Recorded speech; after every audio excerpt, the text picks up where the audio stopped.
The trail of the 3rd Army and the 19th Tactical Air Command of the 8th Air Force is marked by more than 40,000 white crosses, 40,000 dead Americans.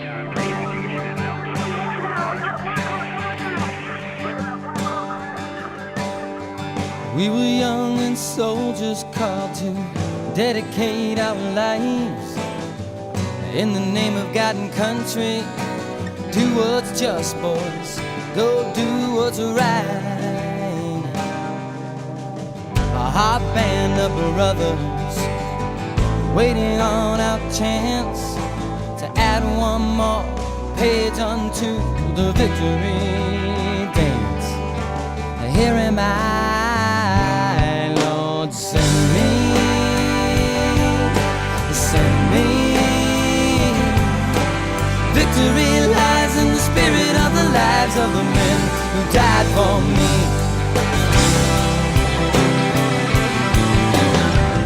Then I heard the voice of the Lord saying, whom shall I send, and who will go for us?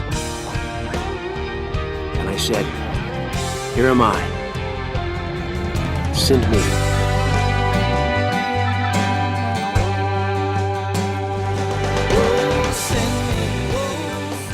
This is Michael Broderick, Marine Corps veteran, actor, and Gallant Few board member. You are listening to the New American Veteran. Now here's Carl Monger. Okay, well, I'm waiting on Jim O'Farrell to join us here for this broadcast today. There's a couple of quick announcements that I want to make sure that I make. The first one is Run Ranger Run. We're just now finishing it up. As I record this, we've got about 4 days left in the campaign. And if you didn't get a chance to participate in Run Ranger Run this year, you want to do it next year for 2019. If you participated this year, you know how much fun it was. And getting to see everyone posting on Instagram and Facebook has been an absolute blast. I can see the fun that they're having out there. And in a new thing this year with Run Ranger Run, we have corporate events. We have 2 corporations that have turned Run Ranger Run into a corporate wellness event for February. The first one's Essler Corporation. They are a parent company of Anderson, Renewal by Anderson or Anderson Windows. And the second one is the Carrington Companies. And Carrington in particular has really pulled this in, and they have 10 teams internally that are all competing against each other, sharing information, and Carrington is matching the miles that their employees do with a donation, and they're also doing some things internally to spice it up and have a lot of fun. Essler is doing something that is very similar, only they're matching funds raised instead of miles that their employees do. We've learned an awful lot through the corporate program this year, and it's going to be tremendous for 2019. We need to get corporations that are interested in being involved in Run Ranger Run 2019 connected to us this summer so that we can start planning and getting the groundwork laid. So when we're ready for the kickoff, we can just smoothly roll right into it. Gallant Few is hosting Vet Expo, which the previous 2 years was called the Veteran Transition Seminar. And it was done 2 years ago in Wilmington, North Carolina. Last year it was done in Southlake, Texas. And in October, from the 26th to the 28th, we're going to hold it here in the Dallas-Fort Worth area. The exact location we're still locking in, but it's going to be somewhere in what's called the Metroport area, which is the 114 corridor that runs from Dallas-Fort Worth Airport kind of northwest towards the Alliance Airfield. More to follow on that, but we have already got one phenomenal speaker locked in, and that is Army Ranger veteran Vince Vargas. Vince is a phenomenal guy. He's a well-known speaker now. He participated in our seminar 2 years ago, and he's appeared in a number of shows on TV to include an upcoming season, if I am correct, on the Mayans, which is a Son of Anarchy spinoff. So we're very excited to have Vince Vargas come and join us for this. If you haven't gotten a copy yet of Common Sense Training, you can go to Amazon and look for Common Sense Training. It's available both in hardback and paperback. And now it's also available on Kindle. Common Sense Training lays out a guideline for transition, and believe it or not, with common sense. Things that Gallant Few has been doing for nearly 10 years now, we talk about in the book. and it lays out a plan for how you can get involved in your community and you can help veterans connect. You can help them get assistance if they need to, or you can just grow the veteran network so that they're more interconnected and helping each other out. So check it out, Amazon.com, look for Common Sense Transition. The last thing that I'm going to say here is we have an opportunity coming up in April to take some veterans on a first-class spoonbill fishing trip in Oklahoma. So if you are a veteran that's in or around the Oklahoma area, we're not going to pay airfare for somebody to fly in for the East or West Coast. We can help you out locally with a tank of gas if you need it, but we need you to get to the location. Once you get there, everything is provided. The lodging, we have guides that are very experienced. We've got all the gear, the rods, the reels, the boats, everything is going to be taken care of, to include a Navy veteran who's first-class chef that's going to be providing some of the meals for us. If you're interested in that, drop me a note or send an email to Zach. You'll see his information here on the screen, and let us know that you're interested. Requirements to come: we need you to sign up on gallantview.org as a veteran. We've got to verify that you are a veteran through our process and get you in the system. Once you go on this trip, it's going to be a 3-day weekend trip. Besides the fishing, we're also going to have in the evenings some workshops on functional emotional fitness. And the folks that have participated in that over the last 2 years have found that to be something that's very helpful to them in their daily life, which is why we call it functional. And it's called fitness because you can measure your level of fitness in certain areas, and you can put things in place to increase the level of that fitness. In this case, functional emotional fitness. So if you're interested, you're in or around the Oklahoma area, sure like to see you on that trip. It's coming up here in April. Hey, thank you for joining Carl Monger and the New American Veteran, which is produced by Gallant Few today. And my guest is U.S. Army Ranger veteran Jim O'Farrell, very talented musician, songwriter, band leader. He has been on this show before, and I absolutely love the Jim O'Farrell Band's music, or the J.O.B. as you see it oftentimes written. So, hey, Jim, welcome to the New American Veteran. Thank you very much, Carl. I'm glad to be on board. I appreciate it. So what's new with you? It's been a couple of years since you were on the show. Yes, sir, it has. We've been really busy. We've had a couple of changes in our lineup in the band. We've got a new bass player, not new now, he's been on board for a little over a year, and it's added a whole new depth and dimension to what we're doing. We're very deep into the recording process for our next album. It's our album number 6. This particular one has 2 soldier songs on it, and one of which we're still doing the recording on. The other one is coming up in the next batch of recording that we're doing. We hope to have the album ready to release by the end of this spring, early summer at the latest. Gosh, we're putting together a tour. We've got a crowdfund going to get all this stuff working. We've got a single that we've identified from the record that's going to go out on radios across the country that we're hoping to get a lot of earballs interested in so they can find out about the rest of our music. And and a publicity campaign to go along with that. So we don't have a record label or anything. It's just us. So we're trying to do what the big guys do in order to get the music out there. Well, technology allows us to do some amazing things now, because even a show like this 10 years ago would have been absolutely impossible to produce the way that we do it. Sure. Great. Talk about, before we get into the crowdfunding campaign, because I want to kind of go into how people can support you in that effort, but talk about some of your past success, because you have made the charts with the music that you have written and produced.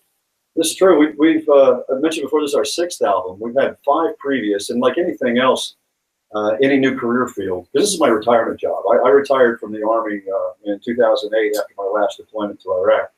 And I was in boots and ECUs one day and Levi's and a tank top the next. And because my retirement leave started the day after I got off the bird coming home. And so I linked up with a guitar player that I'd worked with before, Jason Crawford. We put the band together. Now, in the time since that, we've done 5 different records. And we started off with little baby steps. We were still trying to figure out how to make records, how to do the recording process. It's a huge learning curve to all this. So we've had 3 records that have made the top 40 charts in the U.S. on the FMQB charts. That's for radio play. You said top 40, is that right?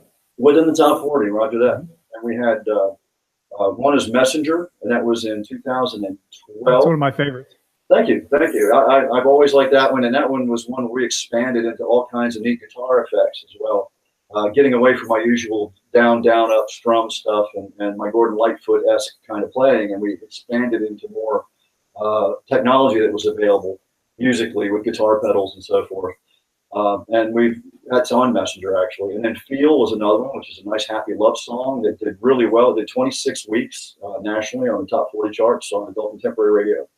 And then the last one that's currently, I guess it's still in rotation in a lot of places, called Red Eye, which is an upbeat song about second chances and starting over and just beginning life new and fresh with a good outlook and positivity. And it caught on really great. And in that particular one, which is our most recent top 40 charting song, that was from 2015.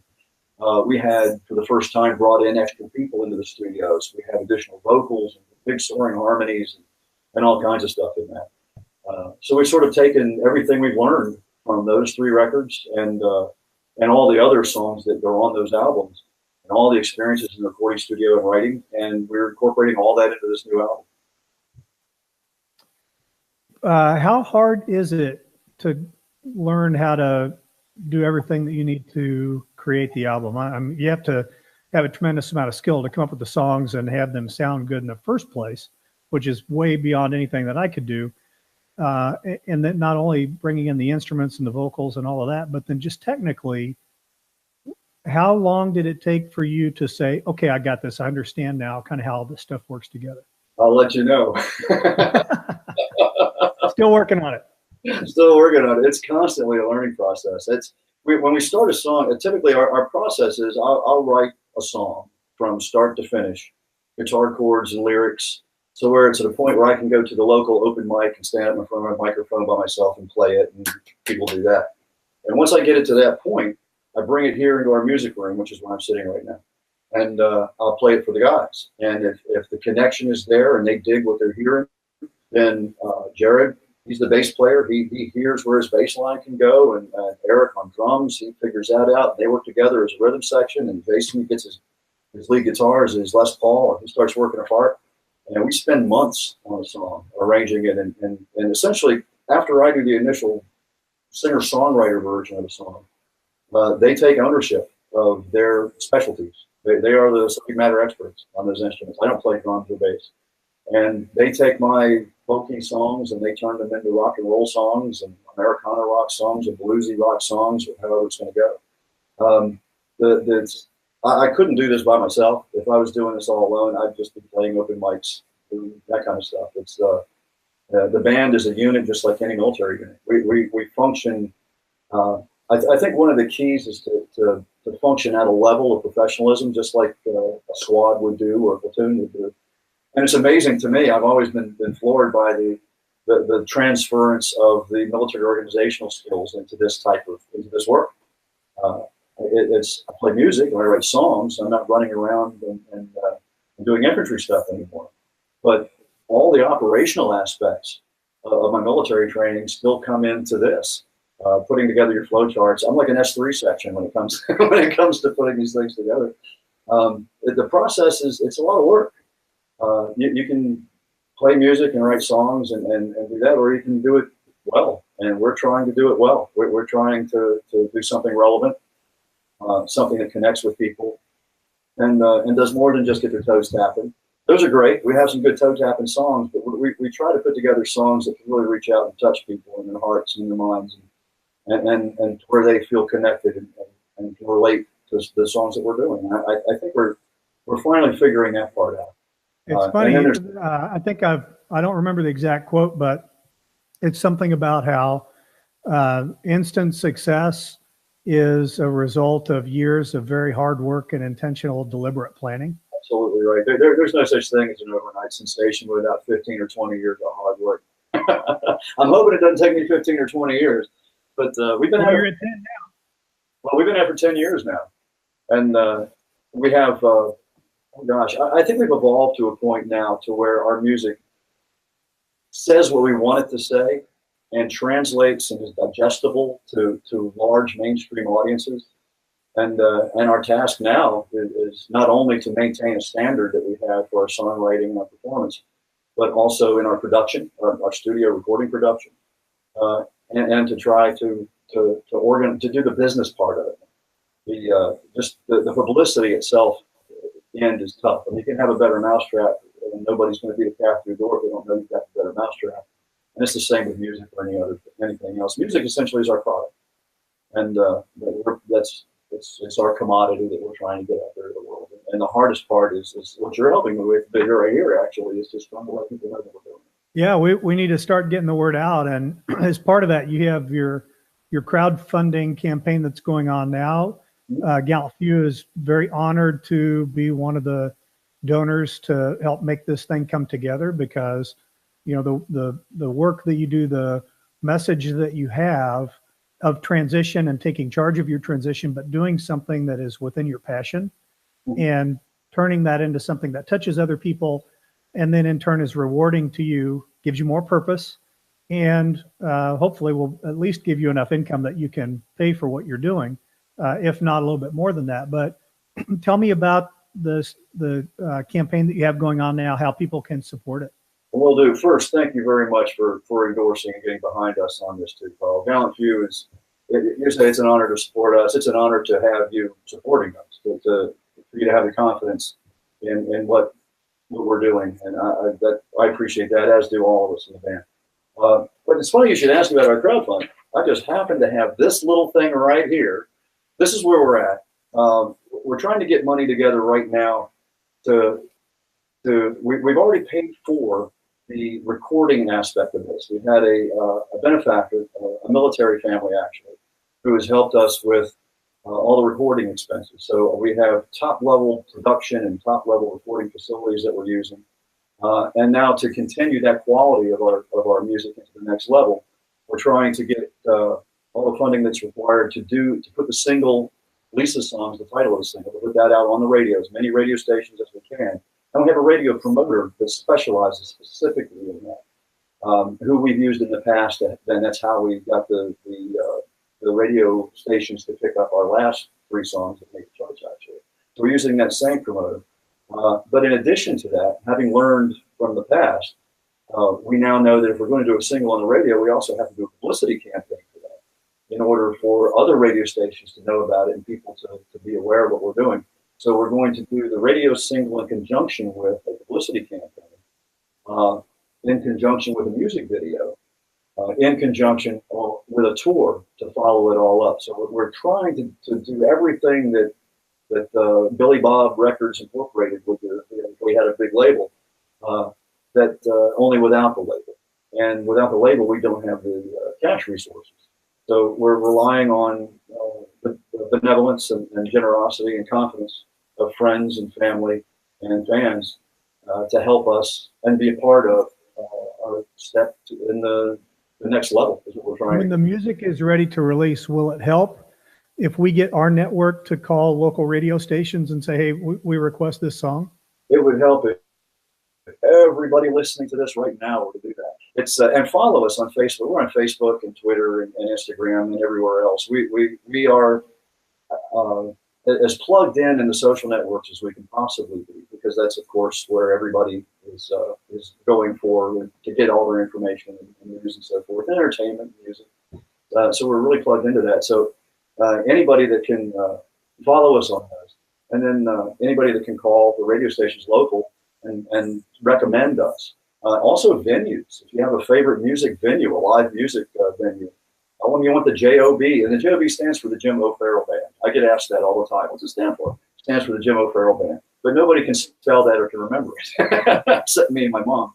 So so we went with the J.O.B. to sort of shorten it down and make it. Hey, that works. The J.O.B. works. I think so. And it creates a little bit of some different imagery with different, as you hear in whatever context you're listening to But yeah, by all means, let venues know that you'd like the J.O.B. to come and perform, and because we go on the road. We travel all the time. We've been to 12 states, plus Washington D.C.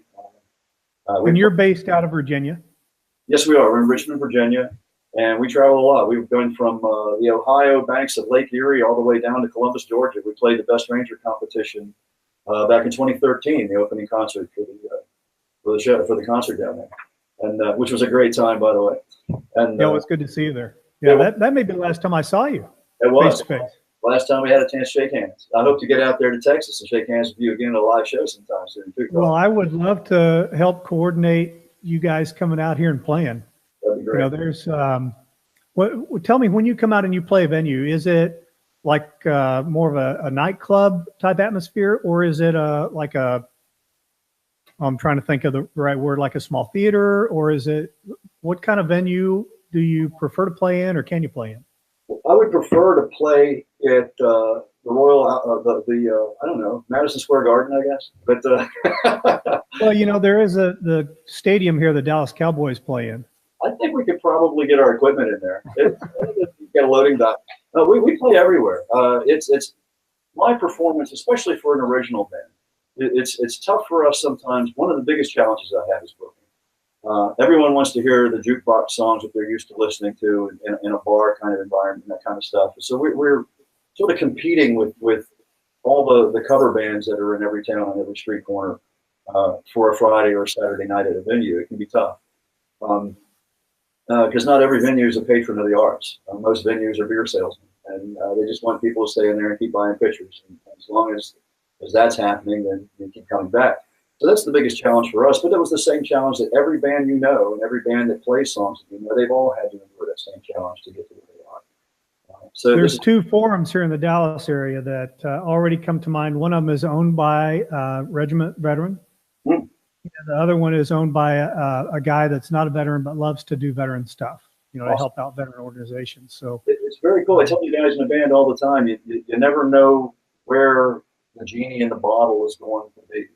And knowing that there are veteran-owned venues, that's definitely a genie in a bottle for us. It's great because we have songs. Well, that's two to start. How many, if you come to the Dallas-Fort Worth area, would you stay here a week and try to play 5 or 6 different venues, or do you prefer to do a couple, or what's the ideal thing? The ideal with us right now, we try to do twofers or 3 at a time. We'd like to do a Thursday, Friday, and a Saturday, or something like that. So we project out from Richmond. We load up the trailer. We'll travel a couple of 100 miles, play a show, stay in a hotel. Next morning, we're on the road, play another, maybe a down day. Next day, another show, and then come home. So we try to do those. We've done, I want to say 19 days, I think, was our longest road trip so far. We knocked out about 12 shows over that period of time. You can't always get a venue on a Monday or a Tuesday, that kind of thing. So sometimes you have to eat a hotel bill while you're just waiting and eating and not making any money at all. Is it true when your bus pulls up that there's like 100 women that are all on the line? That happens all the time. In my dreams, it happens all the time. In real life, when you walk into the door, normally a maitre d' is asking how many people for dinner, and you have to say, "No, I'm the band." But we play saloons, we play festivals, we play we play all over, any place that'll pay us to play, we'll come and play. And charity organizations, we do some benefits from time to time. The hardest thing that we're trying to it's tough to get revenue to sustain when you're on the road. We have a sound engineer as well, so there's 5 grown men with lodging expenses, food, fuel, equipment maintenance costs, and everything else that comes into it. We haven't gone on an extended road trip before without some piece of equipment going down that we've had to replace almost every time. And so those are the unseen $300 or $400 at a pop kind of things that happen when you're on the road.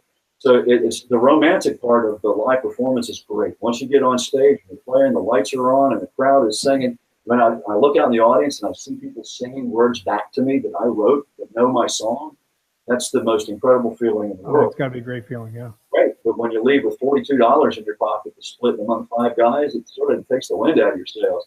So it's it's a balance, We try to I would like this to be a source of revenue and income for everybody in the band, and we're working hard to get there. We're working really hard to get there. Today's music industry isn't music's sales driven. Nobody's downloading a track $1 at a time and going to put anybody's kids through college. They make money now in music through live shows and ticket sales. So the music itself becomes more of a sales tool, if you will, to get people interested to come to your show. I subscribe to Google Music, so I can go set up all my playlists, and you're on there, I believe, aren't you? We should be. We're I'm pretty sure that I've listened to music there too. Do you know how you get compensated from that? Do you, every time that somebody plays or downloads your song, do you get a couple of pennies, or how does that work? Pennies, yeah, a couple pieces of a penny. I think free streams we get a fraction of a penny. I can't remember exactly what it is. About every 6 months, I get a check from the distributor, CD Baby, and I think does most of our distribution stuff. And the check will be for $12.62 for the last 6 months of music streams. So it's cool. It's validating. It's nice to know that people are listening and streaming and downloading the songs. But as I mentioned, it would take. I don't know what I heard one of the artists, one of the major players in pop music today said something like 20 million downloads on iTunes and made $6,000. And that was, I haven't done the math, but I haven't done 20 million downloads yet. So. Yeah, that is a fraction of a fraction of a fraction of a penny to get to that. It is. But that's the nature of it. I don't fight it, and I don't begrudge it. I accept it. I also stream music constantly, and I don't gripe about not having to pay $1 every time I listen to the song. So, it's the music itself as an art form and as a form of expression and a form of connecting with people. In the business of music becomes, as I mentioned, more of a brochure to generate interest, to get people to come to the shows and pay 5, 10, 15, whatever the dollars are to get in to see a show. So that's sort of where we're at. We're trying to create the best music we can, trying to be relevant with what we're writing, and trying to generate an audience that's going to come and help us sustain. We want to keep doing this. I will never do anything other than write songs and do this. I'm retired. My pension sustains me in doing this, but it doesn't sustain my family. So it's my goal, my purpose here is to try to get the band itself into a position to where it will, and we can continue to do this forever. And your Facebook and your website, you have a schedule of where you're playing that's upcoming. So if somebody wants to go, if they're in Virginia, for instance, are they going to be able to find you at a local spot? Yes, they are. We are. Our band schedule's on our main page. Our official webpage is TJOBand.com, THEJOBAND.com, and that has our schedule on there, as well as Facebook also. Facebook I always have in there. So our schedule's published on our materials online for people to follow. Do you set up events for those two on Facebook? Yes, I do. Yes, I do. If you tag Gallant Few in those, that will key us to grab it and share it as well, so we can help you get more people to get eyes on it. That's awesome. I'll do that. I'll absolutely start doing that. And hopefully I'll be able to generate shows out in your neck of the woods. We haven't been west of the Mississippi yet. I'm looking forward to crossing the big bridge. Well, we'll try and find or figure out a reason for you to come out here. Before we conclude, I just want to ask a question about the effect of this on you, because you've written about post-traumatic stress in your songs, and I've heard you talk about it. How is pursuing this? How is that affecting you? Can you talk about that? Wow. It has been a gradual therapeutic road for me. When I got off that plane coming back from Iraq in 2008, as I mentioned, my terminal leave started the next day. And you were a first sergeant when you retired, is that right? Sergeant Charlie Company, 3rd of the 116th Infantry from the 29th Infantry Division. And we were based out of Camp Spiker and ran gun patrols all over northern Iraq. And so I got home, and it was my second deployment. I'd been in Ramadi and so forth before that. So when I got home from that, I had no real transition time. I went from being a company first sergeant in combat to being a civilian. And my first 18 months to 2 years home, I had a tough time. I had expectations of the civilian world around me that just weren't being met. I was used to the military life and used to having a purpose every day I woke up. And as a retiree and as a combat veteran, I didn't have that anymore. And was not at my best for those that first 2 years. But we were writing music, we were playing shows, and I was sort of getting my own transition into being a musician and not being a combat dog anymore, which is a big step. I finally found my most important thing that I did personally was I stopped self-medicating with alcohol, and I stopped drinking. And on April the 30th of 2010, that was my last hangover, and that essentially changed everything for me.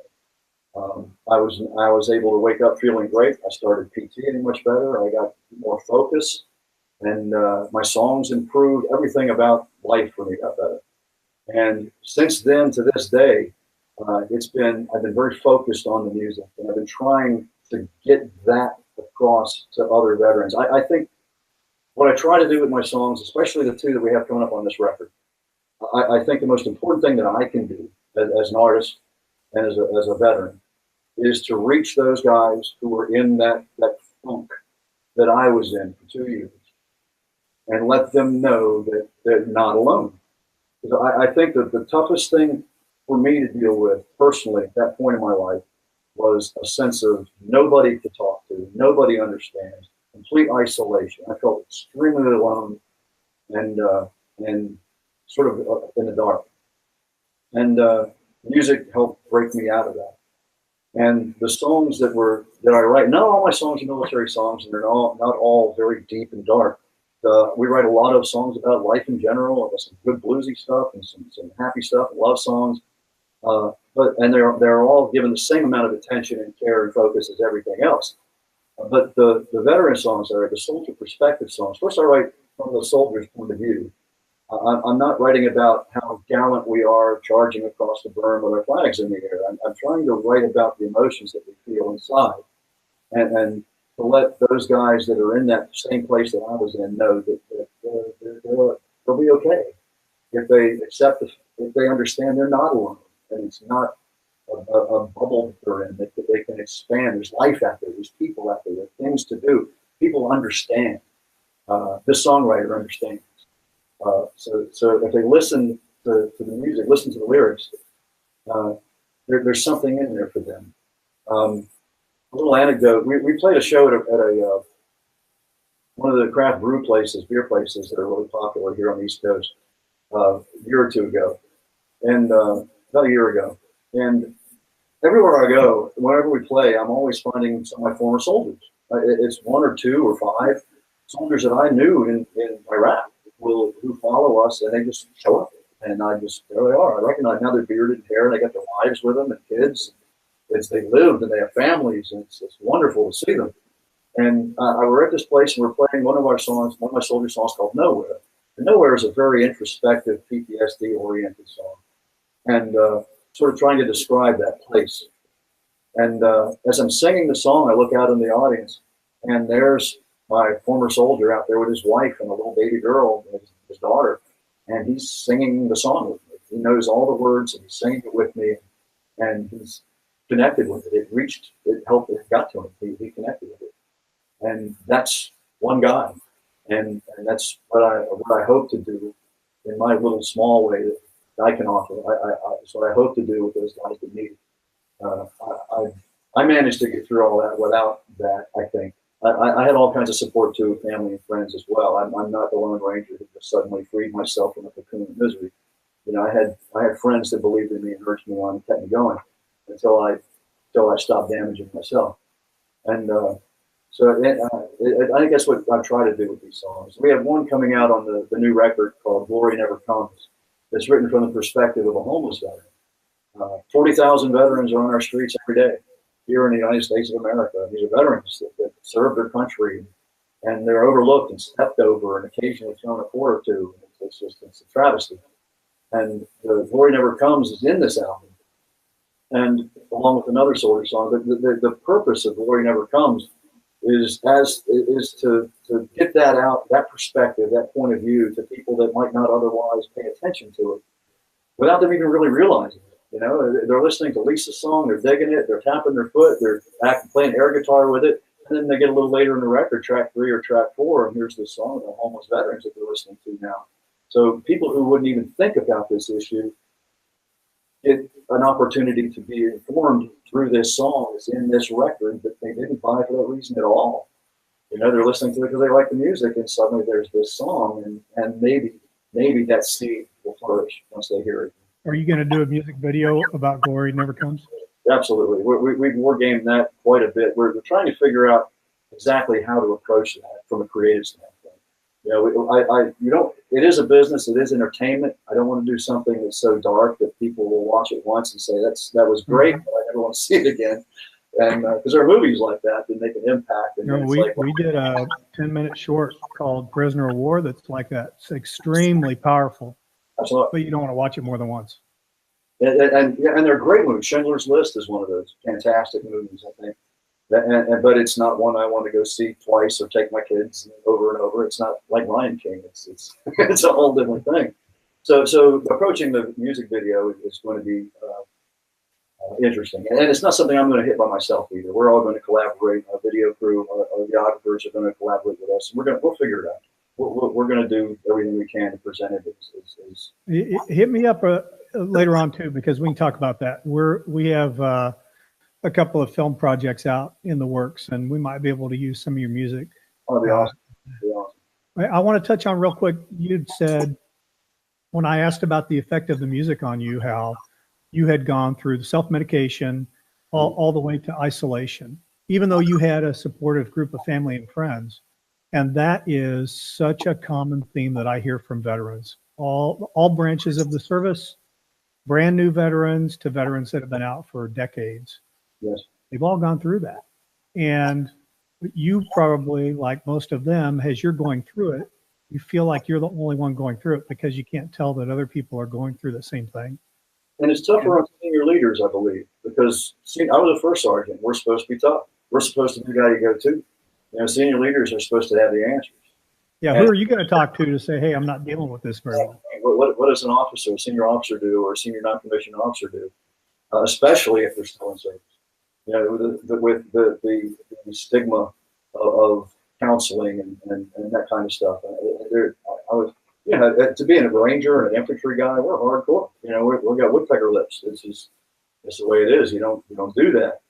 But more, you need it just like anybody else. Well, and you know, something else that worries me a lot is after the tragedy of the high school shooting last week, now they're all the way to, I heard the governor of Florida on a news show talking about, excuse me, how he wants to make it impossible for someone who has a mental health issue to obtain or keep a firearm. Right. So if you have a veteran that's got a post-traumatic stress diagnosis from the VA, whether it's reality or not, the veteran thinks, if I get that diagnosis, they're going to take my weapon away from me. Right. And almost every veteran that I know, not all of them, but almost every veteran that I know enjoys sport shooting, whether it's going out skeet shooting, whether it's doing target practice or 3-gun shooting or whatever it is. Most of the men and women that I know enjoy that, and they're terrified of losing their right to carry that or to own that firearm. So my concern there is that's going to drive them to not seek help.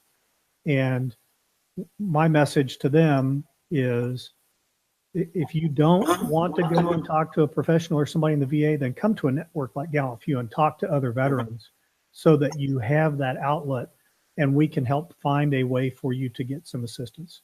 Don't just try and swallow it yourself and, like Jim said, self-medicate or do other things to try to treat it by yourself, because you're not going to be successful in doing that. It's going to destroy relationships and you're going to have other issues as a result.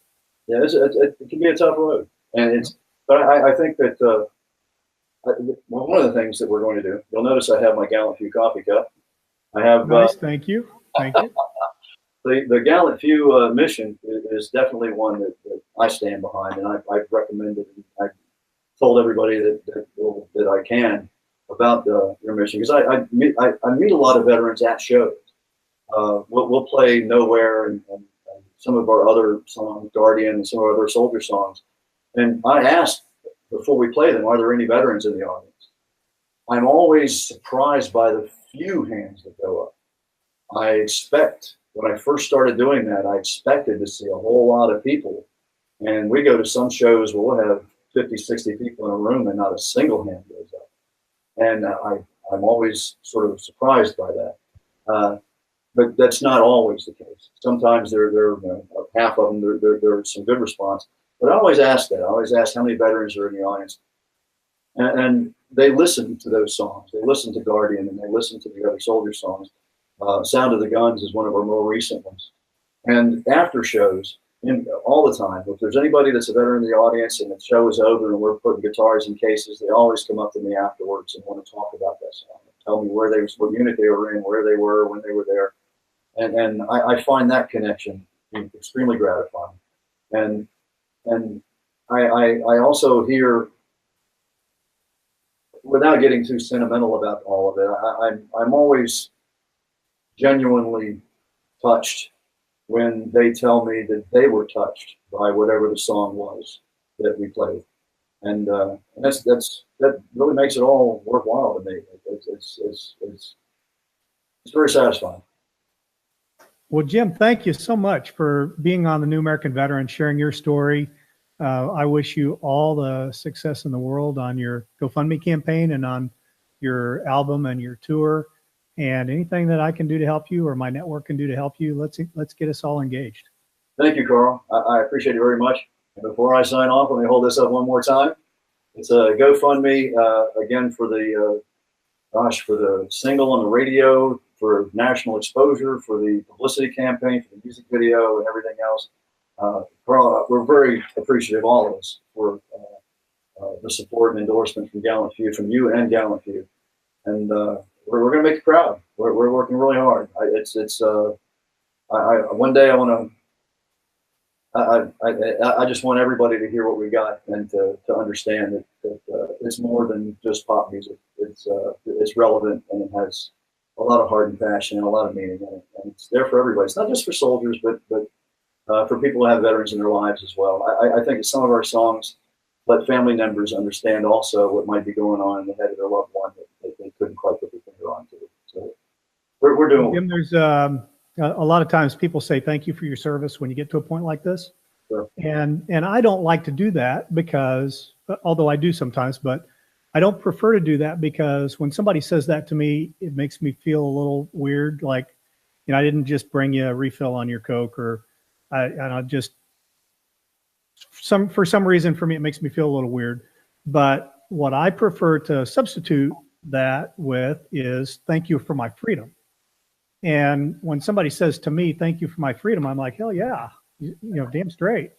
So Jim, thank you for my freedom, for your deployments, the time you spent away from your family, the sacrifices you and your team made. I appreciate that. Thank you very much, Carl. That means a lot. And thank you as well. It's a pleasure and an honor to be talking with you right now. And Rangers lead the way.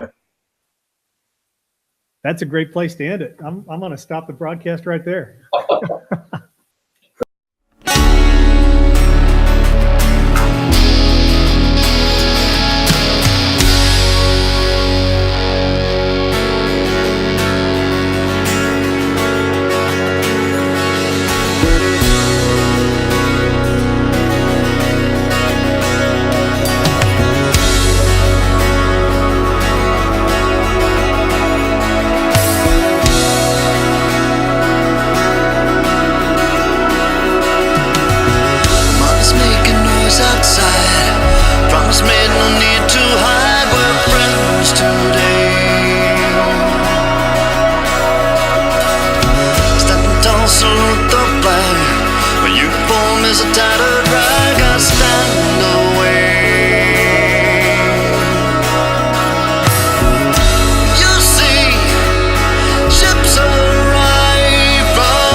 with all her bags, you turned away.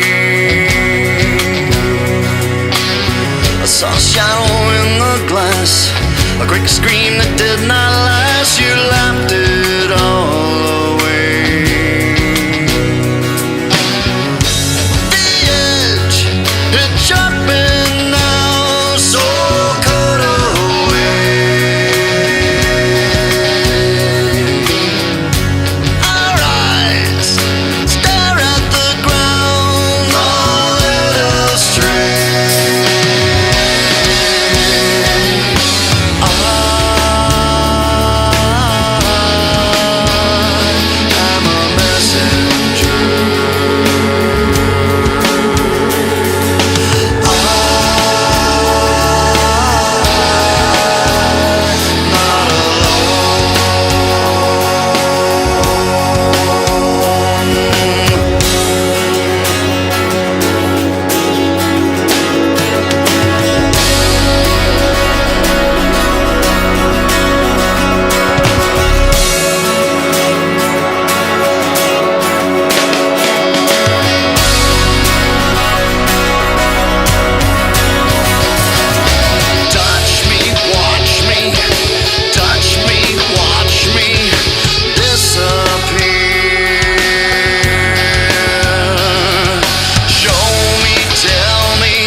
That beautiful rendition of Taps is a public domain recording created and recorded by an employee of the United States government. It is open source and not under copyright protection. Kenny Thomas' song Send Me is used by permission of Kenny Thomas. Isaiah 6:8 was read by Tim Abel. Thank you, Michael Broderick, for the introduction. All work is original or used by permission. This has been a production of Gallant Fuse, the New American Veteran, a member of the Heroes Media Group. All rights reserved.